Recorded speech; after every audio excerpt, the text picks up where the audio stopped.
ठीक है मैडम जी, आप कह रही हैं तो मेरी 2 महीने की सैलरी 2,000 रुपये होगी। मैं चलता हूँ। एक मिनट रुक।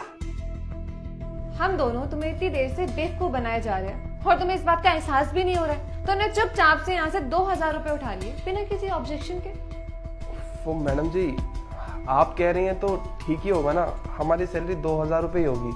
अरे बाबा, तुम कितने भोले हो, ईमानदार हो, दिल के इतने सच्चे हो, इतने सालों से हमारी कंपनी में काम कर रहे हो और तुम्हें इस बात का एहसास भी नहीं हो रहा था कि हम तुम्हारे बेफिजूल में पैसे काटे जा रहे हैं। तुमने चुपचाप से जितने पैसे मैंने दिए उतने तुमने रख लिए।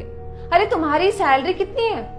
20,000 रुपए बनते हैं ना तुम्हारे 2 महीने के, लेकिन तुमने बिल्कुल भी ऑब्जेक्शन नहीं करी किसी बात की। अरे तुम्हें लड़ना चाहिए था ना अपने हक के लिए। ये सब कुछ हम दोनों इसलिए कर रहे थे ताकि हम अपनी कंपनी के एम्प्लॉय को जागरूक कर सके। अगर कोई तुम्हारा तुमसे हक मारता है तो तुम्हें अपनी आवाज उठानी चाहिए, उसके लिए लड़ना चाहिए, ये तुम्हारा हक है। लेकिन मैडम जी, ये सब क्या हो रहा है, हमें कुछ भी समझ नहीं आ रहा। तुमने मुझसे क्यों नहीं बोला कि तुम्हारी सैलरी 20,000 रुपए? तुम अपनी बातों पे क्यों नहीं टिके? कोई ऑब्जेक्शन क्यों नहीं उठाई? जब तुम्हें मालूम था कि तुम्हारे साथ गलत हो रहा है तो तुम्हें उसके लिए आवाज उठानी चाहिए थी ना। मैंने तुमसे कब बोला था कि तुम्हारी सैलरी 8,000 रुपए, लेकिन तुम मान गए।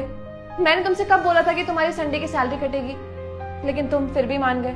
और हॉलीडेज के पैसे कटेंगे, तुम वो बात भी मान गए। और तुमने मुझसे एडवांस लिया, ये बात मैंने तुमसे झूठ बोली, तुम उस बात को भी मान गए, बल्कि तुमने कोई एडवांस नहीं लिया था। अगर तुम गलत नहीं थे, सही थे, तो तुमने मुझसे कुछ क्यों नहीं कहा? ऐसे तो तुम्हें किसी तरीके से कोई भी इंसान इल्जाम लगा के या फिर तुमसे धोखाधड़ी करके पैसे ले लेगा या फिर तुम्हारे पैसे काट लेगा।